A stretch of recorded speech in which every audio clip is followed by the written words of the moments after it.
정보처리 흥달쌤입니다. 이번 시간에는 2020년 3회 정보시스템 구축관리에 나와 있던 문제를 풀어보도록 할게요. 정보시스템 구축관리가 소프트웨어 공학이죠. 다 외워야 돼요. 어쩔 수 없어요. 암호화 알고리즘이라든가 이런 것들 다 외워야 된다. 자, 여러분들 많은 문제를 풀면서 여러분들 머릿속으로 꼭 정리해서 시험장에 들어가셨으면 좋겠어요. 자, 1번 문제부터 보도록 할게요. 블록 암호화 방식이 아닌 것은, 블록 암호화라고 하는 거는 어떤 데이터가 있을 때 그것들을 그냥 블록 단위로 암호화시키는 거. 그리고 약간 반대되는 개념이 스트림 암호화겠죠. 스트림 암호화는 흘러가는 것들을 X, Y 연산 막 해가지고 암호화시키는 거. 자, 어쨌든 찾아보면은 DES라고 하는 거는 블록 암호화가 맞아요. 자, RC4 같은 경우에는 스트림 암호화이다. 얘 같은 경우에는 스트림 암호화에 들어가요. 그래서 2번이 틀린 거예요. 그래서 1번의 정답은 2번. AES나 시드 이런 것들은 블록 암호화에 들어간다. 자, 우리 암호화 많으니까 이것들 정리 한번 해보도록 할게요. 블록 암호화가 있고 스트림 암호화, 해시 알고리즘, 비대칭키 암호화 알고리즘이 있다. 이건 조금 이따 설명하고, 블록 암호화는 이렇게 블록 단위로 암호화시키는 거, 그리고 스트림 암호화 같은 경우에 흘러가는 데이터. 만약에 통신을 이용할 때는 이런 스트림 암호화를 이용하는 거고, 그리고 해시 알고리즘 같은 경우에는 단방향이에요, 단방향. 그래서 어디에 많이 쓰이냐면은 여러분들 회원 가입할 때 아이디 패스워드 입력하시죠? 그 패스워드 같은 경우에 평문으로 저장을 하는 게 아니라 이렇게 해시 암호화를 시켜가지고 저장을 하게 돼요. 그래서 많은 양의 데이터가 들어와도 딱 고정된 크기의 출력값, 고정된 크기의 암호화가 나오는 게 바로 해시 알고리즘이다. 그래서 제가 여러분들 비밀번호를 본다고 해도 그거를 원문 그대로 추출해낼 수가 없어요. 그런 방법도 없어. 그래서 깨졌다고 하는 거는 레인보우 테이블이나 이런 것들로 유출할 수 있다는 거지 절대 원복을 할 수가 없다. 한 2만 글자가 들어가도 한 20글자만 나오기 때문에 20글자를 가지고 2만 글자를 유출해낼 수 있을까요? 못한단 말이라. 그래서 해시 알고리즘 같은 경우에는 단방향 알고리즘이라고 한다. 자, 어쨌든 종류들 보게 되면은 데스나 스릴데스, AES, IDEA, 시드, 크립톤, 아리아, 하이트, RC5 이런 것들이 블록 암호화에 들어간다. 얘는 깨졌어요. 자, 얘는 깨져가지고 AES를 사용을 많이 하는 거고, 스릴데스 같은 경우에는 데스를 3번 돌리는 거. 데스하고 AES 이런 것들은 중요해요. 그래서 데스를 3번 돌리는 게 스릴데스이다. 스트림 암호화, 흘러가는 것들 암호화하는 거죠. RC4, FSR, LFSR 이런 것들이 스트림 암호화이고, 해시 알고리즘은 MD5 그리고 샤 관련된 것들 이런 것들이 해시 알고리즘이다. 자, 비대칭키. 자, 대칭키라는 게 있고 그리고 비대칭키라는 게 있어요. 자, 차이점이 뭐냐면은 키가 똑같아요. 그게 대칭키.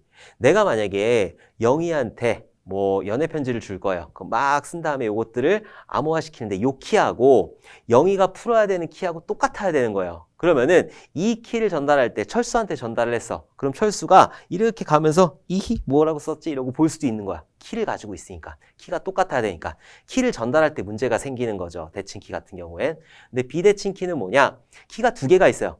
영희가 만들어 놓은 공개 키가 있고 영희가 가지고 있는 개인 키가 있어요. 내가 보낼 때 이것들을 대칭키로 그 편지를 암호화 시키는 거예요. 왜냐하면 대칭키 같은 경우에 많은 양을 암호화 시킬 수가 있으니까. 비대칭키는 많은 양은 못 해요. 그래서 많은 양의 그 대칭키를 암호화 시킨 다음에 요 키 있죠, 키. 내가 전달해야 될 키. 이 키를 영희의 그 공개 키를 가져다가 암호화를 시키는 거야. 그럼 철수가 가다가 이거를 볼 수 있는 방법이 없지. 키를 못 푸니까. 그래서 영희한테 전달을 하면은 영희가 자기가 가지고 있는 개인 키로 키를 푼 다음에 그 키를 가지고 그 편지를 다시 풀어서 볼 수가 있다. 이런 구조로 많이 쓰이는 게 바로 비대칭키 암호화 알고리즘이야.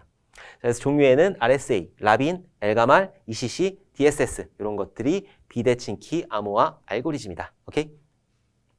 자, 2번 보도록 할게요. 푼남 모형을 기초로 해서 만든 자동화 추정 도구는, 일단 푼남 도구라고 하는 거는 비용 산정 기법에 해당하는 거죠. 비용 산정에는 일단 하향식이라는 게 있고 상향식. 자, 이렇게 나눌 수가 있어요.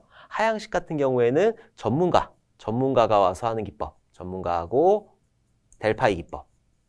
델파이. 자, 이런 것들이 하향식에 해당하는 거죠. 전문가들이 딱 보고, 야, 저거는 내가 지난번 해봤는데 한 1억이면 될 것 같아. 이런 식으로 하는 게 바로 하향식 기법이다. 이제 사향식 기법 같은 경우에는 라인이라든가, 라인 오브 코드. 그래서 몇 라인을 짰는지, 몇 먼스라든가 이런 것들을 계산하는 거고, 그리고 수학적으로 어떤 것들이 있느냐, 코코모라는 게 있어요. 코코모가 있고, 자, 그리고 위에 있는 풋남이 있다. 풋남이 있고, 자, 그리고 펑션 포인트, 기능 점수를 이용해서 어떤 비용을 산정하는 이런 기법들이 있는 거죠. 그래서 코코모 같은 경우에는 5만 라인, 30만 라인, 30만 라인 이상 이렇게 구분하는 거고, 그리고 푼난 같은 경우에는 랠리 노등 곡선 이런 것들을 이용해서 그 비용 산정을 하게 되고, 자동화 추정 도구는 슬림이라는 거를 이용하게 된다. 펑션 포인트, 그러니까 기능 점수 같은 경우에는 어떤 회원 가입하는 기능은 얼마, 로그인하는 기능은 얼마 이런 것들을 만들어 놓은 게 펑션 포인트이다. 그래서 푼남의 자동화 추정 도구라고 했으니까 정답은 2번 슬림이 되겠죠. 그래서 2번의 정답은 2번이 되는 거라. 자, 3번 보도록 할게요.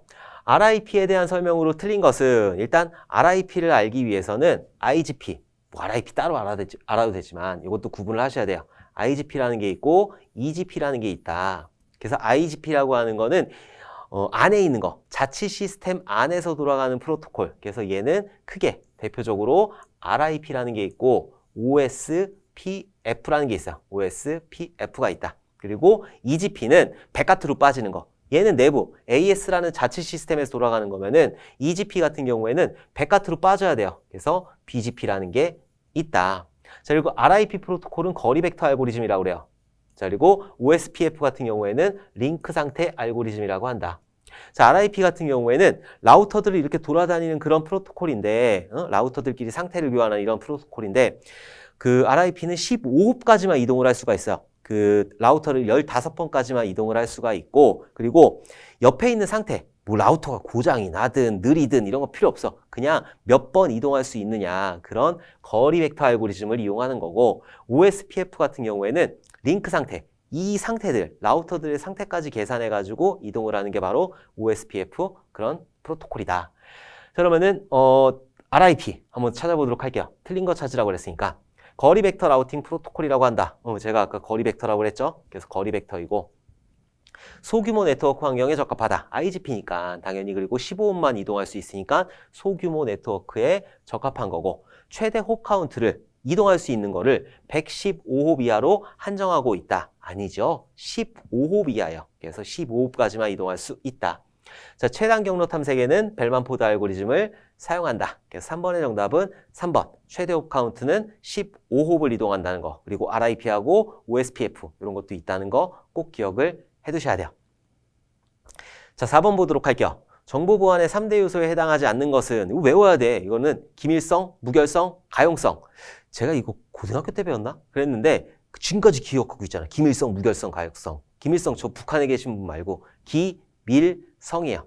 자, 기밀성부터 살펴보게 되면은, 자, 기밀성이라고 하는 거는 어떤 데이터, 어떤 시스템이 있을 때 인가된 사용자만 이 시스템, 이 데이터에 접근할 수 있어야 된다. 그게 바로 기밀성인 거예요. 오케이? 그래서 얘 같은 경우에는 인증, 뭐 아이디 패스워드, 자, 이런 것들에 연관이 있는 게 바로 기밀성이고, 휘발성은 없죠. 휘발성이라는 건 없다. 자, 그리고 무결성이라고 하는 거는 이 시스템이나 여기 있는 데이터에는 인가된 사용자만 들어와서 이 데이터를 수정할 수 있어야 된다. 그래서 이 데이터는 완전 무결한 상태, 오류가 없는 상태가 되어야 된다. 그게 바로 무결성이고, 그리고 가용성 같은 경우에는 이 시스템을 언제든지 내가 원하는 때, 인가된 사용자라면 내가 원하는 때 언제든지 이 시스템을 이용할 수 있어야 된다. 그게 바로 가용성이다. 그래서 가용성에서 가용성을 해치는 공격은 도스 공격, 이런 것들이 있다. 이런 것까지 기억을 해두셔야 돼요.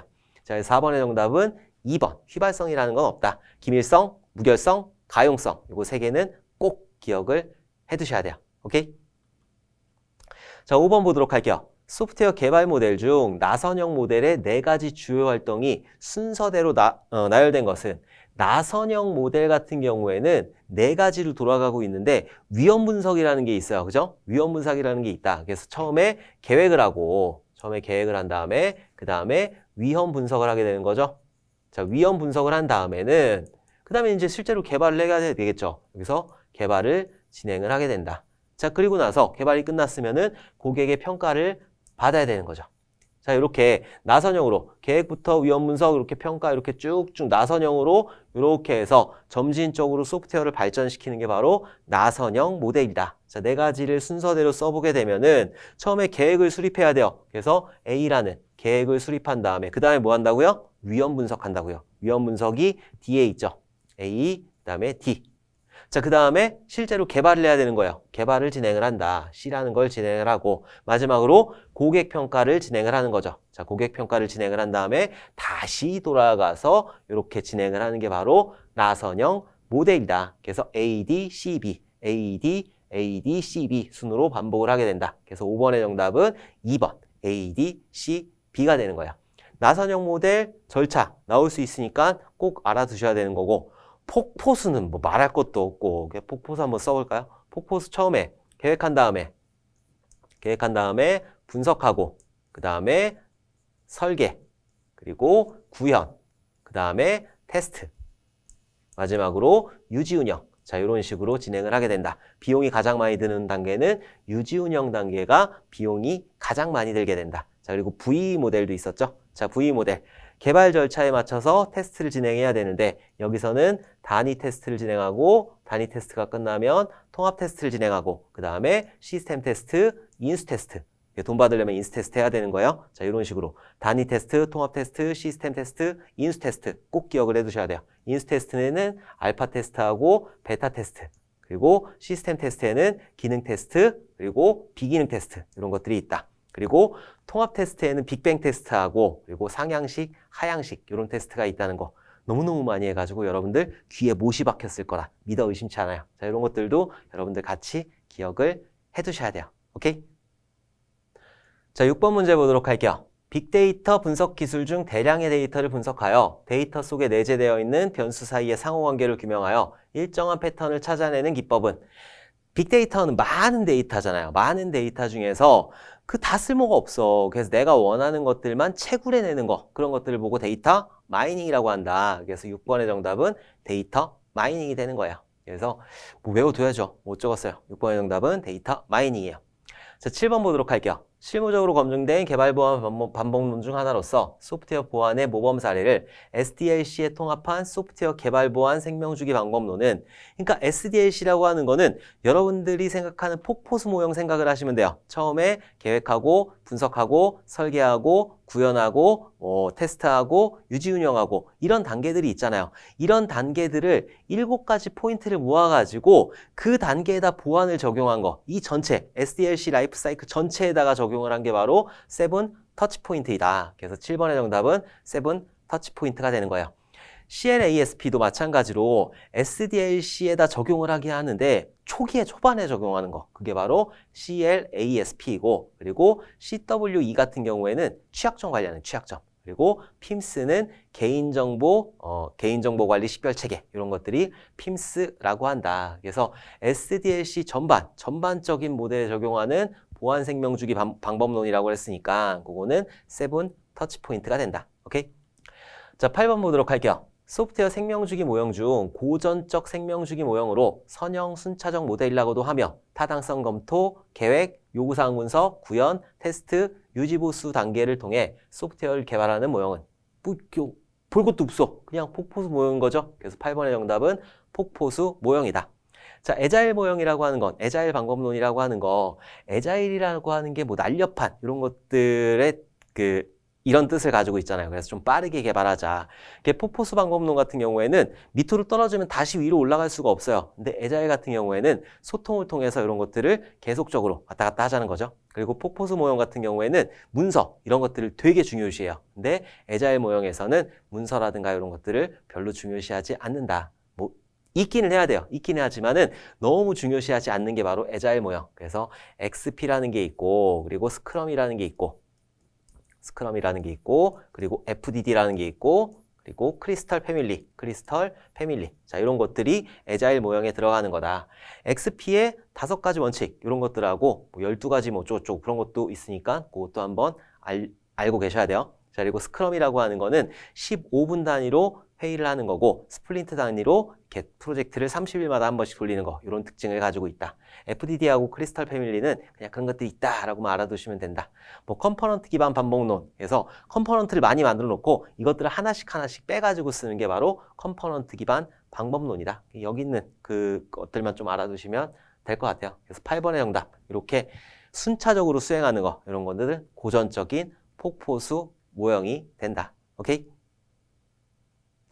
자, 9번 문제 보도록 할게요. 기능 점수 모형에서 비용 산정에 이용되는 요소가 아닌 것은 일단 기능 점수라고 해가지고 어떤 기능들, 어떤 데이터들이 주고받고 이런 것들을 보는 건데 제가 아까 뭐 로그인, 회원가입 이런 것들은 아니고 사실 기능 점수라고 하는 거는 입력이 어떻게 되느냐, 출력이 어떻게 되느냐, 그리고 질의가 어떻게 되느냐, 그리고 파일들, 외부 파일, 내부 파일 이런 것들을 어떻게 쓰느냐 이런 것들에 따라서 이렇게 비용을 산정을 하는 거다. 그래서 명령어, 지리수 이런 것들은 산정 대상이 되는 거고 파일 이런 것도 산정이 대상이 된다. 그리고 보고서 이런 것도 마찬가지로 파일이 되는 거기 때문에 얘도 대상이 되는데 클래스 인터페이스 이런 것들은 산정의 대상이 되지가 않죠. 얘는 뭐 소스코드 내부니까 얘는 산정 대상이 될 수가 없다. 그래서 9번의 정답은 1번이 되는 거라. 자, 기능 점수 관련해 가지고 한번 정리를 해보도록 할게요. 그래서 기능 점수라고 하는 거는 데이터 기능이라는 게 있고 트랜잭션 기능이라는 게 있어요. 데이터 기능에는 내부 논리 파일 이런 것들이 해당하는 거고 외부 연계 파일 이런 것들이 해당이 된다. 그리고 트랜잭션은 입력하고 출력하고 질의하고 이런 것들이니까 입력하고 출력하고 질의, 조회하고 이런 것들이 기능 점수에 해당이 된다. 자, 내부 논리 파일, 외부 연계 파일, 그리고 외부 입력, 외부 출력, 외부 조회 이런 것들이 기능 점수에 들어간다는 거 좀 기억을 해두셨으면 좋겠어요. 오케이? 자, 10번 보도록 할게요. 다음 빈칸에 알맞은 기술은 땡땡땡은 웹에서 제공하는 정보 및 서비스를 이용하여 새로운 소프트웨어나 서비스, 데이터베이스 등을 만드는 기술이다. 뭐 외워야 돼. 이건 어쩔 수 없어. 4번. 매시업이 그거를 말하는 거다. 매시업은 웹에서 제공하는 정보 및 서비스를 이용하여 새로운 소프트웨어나 서비스, 데이터베이스를 만드는 기술을 매시업이라고 한다. 자, 여기 퀀텀 키 디스트리뷰션 요거는 양자키 분배거든요. 양자키 분배. 그래가지고 통신할 때 쓰는 거예요. 통신할 때 뭔가 보안을 강화하는 게 바로 양자키 분배라는 거고, 그리고 디지털 라이트 매니지먼트 DRM이죠. 이거는 그 소프트웨어, 그러니까 그 디지털 저작권을 관리하는 게 바로 DRM이다. 자, 그리고 그레이웨어라는 게 있어요. 뭐 그레이웨어라고 해가지고 그레이웨어는 랜섬웨어는 그냥 내가 동의 안 해도 깔리는 거잖아요. 깔아놓고 돈 달라고 하는 게 랜섬웨어잖아요. 근데 그레이웨어라고 하는 거는 깔 때 허락을 받아요. 깔 때 허락을 받긴 하는데 약간의 불편함을 주는 거 이런 것들을 보고 그레이웨어라고 한다. 그래서 여기서 설명하고 있는 거는 매시업인 거고 나머지 것들도 아 그렇구나 라고 알아두시면 좋을 것 같아요. 자, 11번 보도록 할게요. 큰 숫자를 소인수 분해하기 어렵다는 기반하에 1978년 MIT에서 제안된 공개키 암호화 알고리즘은 일단 공개키 암호화 알고리즘이라고 했으니까 RSA 나머지 것들은 전부 다 대칭키잖아요. 근데 RSA는 공개키 암호화 기법이다. 그래서 소인수 분해가 어렵다라는 그런 것들을 이용한 게 바로 RSA가 된다. 그래서 11번의 정답은 RSA가 되는 거예요. 자, 12번 보도록 할게요. 다음 자바 코드에서 밑줄로 표시된 부분에는 어떤 보안 약점이 존재하는가? 단 키는 암호화 키를 저장하는 변수이다. 자, 밑줄 분대 보니까는 이렇게 돼 있어요. 이 키라는 변수는 어떤 거? 암호화 키를 저장하는 변수래요. 근데 암호화 키를 저장하는 변수가 그냥 소스 코드에 그냥 그대로 들어가 있어. 그러면은 어떤 보안 약점이 존재하는가? 무결성 검사가 없는 코드 다운로드, 중요한 자원에 대한 잘못된 권한 설정, 하드코드된 암호화키 사용 이거죠. 하드코드도. 이 소스 코드 내부에 이런 식으로 들어가 있으면 안 된다는 거예요. 이런 소스 코드에 들어있으면 안 되고 따로 파일로 분리를 하든지 아니면 얘를 암호화 시켜가지고 걔를 불러오든지 그렇게 해야 되는 거지. 이 키, 여기 있는 암호화 키를 그대로 사용한다는 거는 소스 코드 짤 때 좀 잘못된 거죠. 그래서 하드코드된 암호화 키를 사용했기 때문에 이런 거는 보안 약점이 있을 수밖에 없다. 그래서 12번의 정답은 3번이 되는 거야. 그 적절한 인증 없는 중요 기능 허용 이런 것들은 여기에 들어가 있지 않은데 뭐 1번이나 2번이나 4번은 여기에 들어가 있지 않은데 딱 봤을 때 하드코드 됐잖아요. 딱 하드코딩 됐으니까 요거는 사실 유추할 수밖에 없다. 그래서 요거는 한번 보시면 될 것 같아요. 오케이? 자, 13번 보도록 할게요. 다음 란에 네트워크 토폴로지는 토폴로지라고 하기도 하고 위상이라고 하기도 하는데 토폴로지나 위상은 어떻게 생겨먹었니? 이게 바로 토폴로지고 위상이다. 자, 데이터 전송 방향이 이렇게 양쪽으로 흘러갈 수가 있고 이 여러 개의 스테이션들이 하나의 어떤 선로를 이용해서 이렇게 연결이 되어 있는 형태죠. 그러면은 이거는 버스형이 되는 거지. 이 버스 선로를 따라서 이 스테이션들이 이렇게 연결이 되어 있는 형태이다. 그래서 13번의 정답은 버스형이 되는 거야. 자, 성형 같은 경우에는 중앙에 컴퓨터가 있고 이렇게 연결되어 있는 형태죠. 자, 이렇게 별처럼 생겼다고 해가지고 스타형이 된다. 자, 링형 같은 경우에는 한쪽 방향으로만 이렇게 전송을 할 수가 있어요. 이렇게 한쪽 방향으로만 전송을 할 수가 있는 게 링형이다. 자, 한쪽 방향 말고 양쪽 방향으로도 전송을 할 수가 있어요. 이렇게 선로를 두 개를 깔아가지고 양방향으로도 전송을 할 수가 있는데 보통의 링형 같은 경우에는 한 방향으로 전송을 하는 거고 토큰을 받은 그 컴퓨터가, 그 호스트가 동시에 이렇게 하는 게 바로 링형이다. 자, 그물형 같은 경우에는 그냥 막 연결되어 있는 거, 얽히설키 연결되어 있는 게 바로 그물형이다. 그물형은 비용은 많이 드는데 어떤 게 고장이 나도 우회 경로가 있기 때문에 언제든지 접속할 수 있다. 그런 특징을 가지고 있는 게 그물형이다. 자, 이렇게 버스를 통해서 연결되어 있기 때문에 13번의 정답은 버스형이 되는 거다. 오케이? 자, 14번 보도록 할게요. 디도스 공격과 연관이 있는 공격 방법은, 자, 디도스 공격하고 연관이 있는 공격 방법은 세 가지가 있는데 트리누라는 게 있고 그리고 슈타 첼드라트. 자, 이런 것들이 있고, 자, 그리고 트리벌, 플러드. 자, 이런 것들이 있다. 그래서 트리누, 슈타 첼드라트, 그리고 트리벌, 플러드. 이런 것들이 있는데, 자, 여기서 찾아보면은 트리벌, 플러드, 네트워크. 이게 바로 디도스 공격과 연관이 있는 공격 방법인 거죠. 외워야 돼요. 요 세 가지가 있는데 트리누, 슈타 첼드라트, 트리벌, 플러드 이런 것들이 있다. 그래서 14번의 정답은 2번 트리벌, 플러드, 네트워크가 되는 거다. 자, 시큐어 셀 같은 경우에는 우리가 쉘 있잖아요. 그 커널, 그러니까 그 커널한테 그 명령을 입력할 때, 그러니까 우리가 유닉스를 사용해가지고 리눅스를 사용해가지고 커널한테 입력할 때 그거를 좀 보안을 신경 썼다는 게 시큐어 셀인 거고, 님다 바이러스라는 게 있었어요. 아주 옛날에 2001년도에 님다 바이러스라는 게 있는데 이 디도스처럼 좀비 PC를 만들어 버려요. 이거 님다 바이러스 걸리게 되면은 컴퓨터 성능도 굉장히 저하가 되고 그 양반이, 그 해커가 내 컴퓨터를 좀 조정할 수 있어. 그게 바로 님다 바이러스이다. 2001년도에 나왔어요. 이때는 거의 절망적이었죠. 이때 나왔을 때는 뭐 고칠 수 있는 방법도 없었어. 그래서 그때는 근데 뭐 돈 내라 이런 거 없었으니까 님다 바이러스 걸리면 그냥 하드디스크 떼어가지고 하드디스크 교체하면은 다시 해결되고 그랬어요. 근데 좀 유명했던 바이러스가 님다 바이러스이다. 그리고 데드락이라고 하는 거는 교착 상태죠. 교착 상태. 자, 어쨌든 14번의 정답은 트리벌, 플러드, 네트워크. 자, 트리누, 슈타 첼드라트, 트리벌, 플러드. 말도 더럽게 어렵네. 자, 이런 것들도 여러분들 좀 챙겨서 알아두시면 좋겠어요. 일단 디도스라고 하는 거는 얘도 마찬가지로 님다처럼 좀비 PC 만드는 거잖아요. 자, 좀비 PC 만들어가지고 자, 오늘 공격합시다. 그러면은 한꺼번에 쫙 공격하는 거. 바로 그게 디도스 공격이 되는 거죠. 자, 14번의 정답은 2번이 되는 거예요.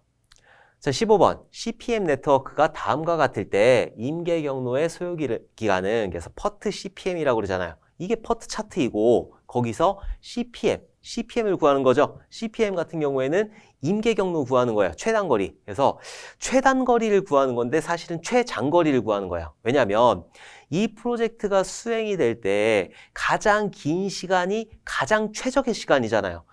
이거보다 짧을 수가 없어. 만약에 이렇게 오는 시간이 한 20일이 걸렸어요. 그럼 이렇게 오는 시간이 한 25일 걸렸어요. 그리고 이렇게 오는 시간이 15일 걸렸어요.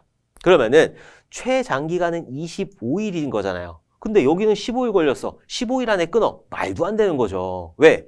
얘는 25일 걸리는데 이렇게 왔을 때 25일 걸리는데 전체적인 프로젝트 기간은 25일로 잡을 수밖에 없는 거예요. 15일 안에 다른 것들을 끝낼 수가 없기 때문에. 오케이? 그래서 임계 경로라고 하는 거는 이 퍼트 CPM 네트워크에서 가장 긴 거, 최적의 경로를 구하는 게 바로 이런 그 퍼트 CPM 임계 경로를 구하는 거다. 자, 그러면은 한번 그냥 더하기 해보면 되는 거예요. 그래서 시작을 해가지고 여기서 이렇게 가는 거, 자, 이렇게 가는 게 있어요. 그래서 2일, 2일, 4일, 7일, 10일 이렇게 했을 때는 10일이 걸리죠. 자, 그 다음에 이렇게 와서 요 길로 빠지는 거예요. 요 길로 빠져가지고 이렇게 오는 방법. 그럼 여기서 2일 걸리고 3일 걸리고 5일 걸리고 그러니까 얘 같은 경우에는 여기 4일 걸리고 2일, 3일, 5일, 4일 걸리는 거죠. 그래서 5일, 이렇게 5일, 5일, 14일. 요거는 14일 걸리는 거네요. 오케이? 자, 그 다음에 요렇게 시작해가지고 요렇게 해서 요렇게 끝나는 방법이 있어요. 그럼 여기서 3일 걸렸고, 여기서 5일 걸렸고, 여기서 4일 걸린 거죠. 그러면은 9일, 10, 9, 10, 11, 12. 12일이 되는 거예요. 12일. 12일, 14일, 10일. 자, 이렇게 걸리게 된다. 그 중에서 최단 날짜를 빼는 게 아니라, 왜냐면은 10일 안에 14일짜리를 끝낼 수가 없기 때문에 얘를 임계경로로 잡는 거예요. 14일을 임계경로로 잡게 된다. 그럼 나머지 것들은 14일 안에 끝나게 되니까. 그래서 요렇게 개발하는 팀이 있으면은 14일이 걸릴 거야. 나머지 팀들은 10일하고 12일에 끝내. 이게 바로 임계경로를 구하는 거다. 그래서 그냥 더하기 해가지고 최고로 많이 걸리는 거, 요거를 구하면 되는 거예요. 그래서 15번의 정답은 14일 되는 거예요. CPM 네트워크가 다음과 같을 때 임계경로의 소요기일은 쭉 더한 다음에 가장 긴 날짜, 그것들을 구하면은 임계경로를 구할 수가 있다. 그래서 이거 마지막 그 날짜, 이렇게 최종적으로 넘겨야 되는 날짜를 최장기간으로 설정을 해가지고 그렇게 임계경로를 구하시면 된다. 더하기만 잘하시면 풀 수 있는 문제다. 오케이? 자, 16번 문제 보도록 할게요. 전자칩과 같은 소프트웨어 부품, 즉 블록을 만들어서 끼워 맞추는 방법으로 소프트웨어를 완성시키는 재사용 방법은, 일단 재사용 방법에는 합성 중심이라는 게 있고, 그리고 생성 중심이라는, 자, 이렇게 두 가지 방법으로 재사용을 하게 된다. 자, 일단 합성 중심이라고 하는 거는 여러 개의 모듈을 만들어 놓은 다음에 그것들을 조합하는 거예요. 조합해가지고 만드는 합성 중심인 거고, 자, 생성 중심 같은 경우에는 추상화시켜 놓은 것들을 구체화시키면서 하는 거, 구체화시키면서 뭔가 재사용하는 거, 그게 바로 생성 중심이다. 그래서 얘는 추상화한 거를 구체화하면서 만드는 거다. 그래서 두 개를 구분해서 알아두셔야 돼요. 자, 지금 블록들을 조합해서 만든다고 그랬으니까 얘는 합성 중심이 되겠죠? 그래서 16번의 정답은 합성 중심이 된다. 오케이? 자, 17번 보도록 할게요. 물리적인 사물과 컴퓨터에 동일하게 표현되는 가상 모델로 실제 물리적인 자산 대신 소프트웨어로 가상함으로써 실제 자산의 특성에 대한 정확한 정보를 얻을 수 있고 자산 최적화, 돌발 사고 최소화, 생산성 증가 등 설계부터 제조, 서비스에 이르는 모든 과정의 효율성을 향상시킬 수 있는 모델은, 야, 길기도 하다. 이거 같은 경우에는 그냥 문제다 외우시면 돼요. 그래서 이렇게 긴 거 나왔다. 그러면은 디지털 트윈이라고 알아두시면 된다. 17번의 정답은 디지털 트윈. 소프트웨어 공학은 뭐 외울 수밖에 없어요. 그래서 뭐 방법이 없다. 그리고 최적화 같은 경우에 말 그대로 최적화시키는 거. 그리고 실행 시간은 내가 뭔가를 시켰을 때 끝날 때까지 걸리는 시간. 이게 실행 시간인 거고, 엔스크린 같은 경우에는 여러 대의 기기에서 볼 수 있다라는 거죠. 영화를 볼 때 핸드폰에서 볼 수도 있고, 그리고 노트북에서 볼 수도 있고, 컴퓨터, 그리고 테레비 이런 데서 볼 수 있는 엔스크린이 있다. 자, 18번 보도록 할게요. 기존 무선랜의 한계 극복을 위해 등장하였으며 대규모 디바이스의 네트워크 생성에 최적화되어 차세대 이동통신, 그리고 홈 네트워킹, 공공의 안정 등의 특수 목적을 위한 새로운 방식의 네트워크 기술을 의미하는 것은, 그래서 많죠. 랜도 있고, 맨도 있고, 웬도 있고, VPN도 있고 여러 가지가 있는데 여기서 얘기하고 있는 거는 메쉬 네트워크예요. 그래서 18번의 정답은 메쉬 네트워크가 된다. 자, 여기 소프트웨어 디파인드 프리미터 이런 거 같은 경우에는 SDP라고 하는데, 얘 같은 경우에는 인증에 기반해서 하는 그런 그 네트워크 보안 모델, 이게 바로 SDP이다. 예전에 회사에서는 VPN을 많이 썼어요. 그래서 가상사설망 VPN을 많이 썼었는데, 이 VPN에서 좀 발전된 게, 그래서 뭔가에 인증을 받아서 하는 거, 그래서 SDP가 그런 모델이다. 그래서 이렇게 넘어가고 있는 추세라고 그냥 그렇구나 라고만 알아두시면 될 것 같아요. 그래서 네트워크 보안 모델이라고 생각을 하시면 돼요. 어떤 회사에서 보안을 위해 사용하는 거, VPN이나 SDP나 비슷한 역할을 수행을 하게 된다. 자, 로컬 에어리어 네트워크, 랜이라고 하는 거죠. 근거리 네트워크, 우리 집에 있는 거를 묶어놨을 때 랜이라고 한다. 어쨌든 18번의 정답은 4번이라는 거, 메쉬 네트워크, 이런 특징을 가지고 있다는 거 기억을 해두셔야 된다. 기출되었으니까 또 기출될 수도 있어요. 근데 이렇게 기출됐을 때 거의 문제다 형태로 기출이 될 거니까 꼭 기억을 해두셔야 된다. 자, 19번 보도록 할게요. 소프트웨어 개발 표준 중 소프트웨어 품질 및 생산성 향상을 위해 소프트웨어 프로세스를 평가 및 개선하는 국제 표준은 했어요.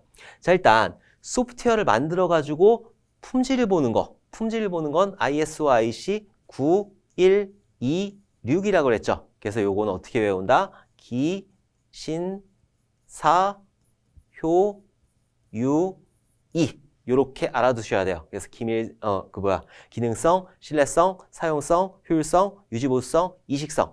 9126이나 12119 이런 거 같은 경우에는 품질 이런 것들을 보는 거예요. 얘는 품질하고 테스트하고 같이 보는 거고.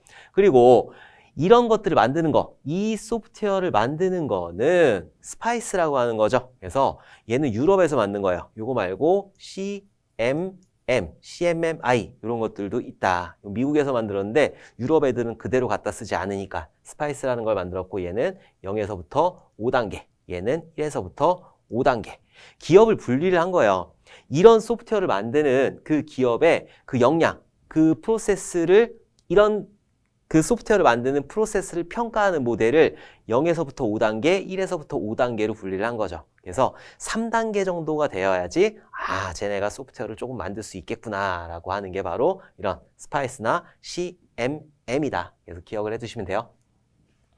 그래서 19번의 정답은 스파이스가 되는 거야. 근데 이거 처음 봤어. 12509? 이게 뭐지? 그러고 막 찾아봤는데 폐기됐대. 그래가지고 안 나오나 봐요. 얘는 폐기된 거고. 자, 스크럼이라고 하는 거는 애자일 방법론에 들어가는 거죠. 뭐 XP도 있고 스크럼이라는 것도 있고. 그런데 스크럼의 특징 같은 경우에는 매일 15분의 회의를 하는 거고, 그리고 스플린트 단위로 뭐 30일마다 한 번씩 뭔가를 생산을 해내는 거. 그게 바로 스크럼이다. 자, 케이스라고 하는 거는 소프트웨어 엔지니어링을 컴퓨터가 aided, 도와준다라고 해가지고 뭔가 자동화 도구를 케이스라고 한다.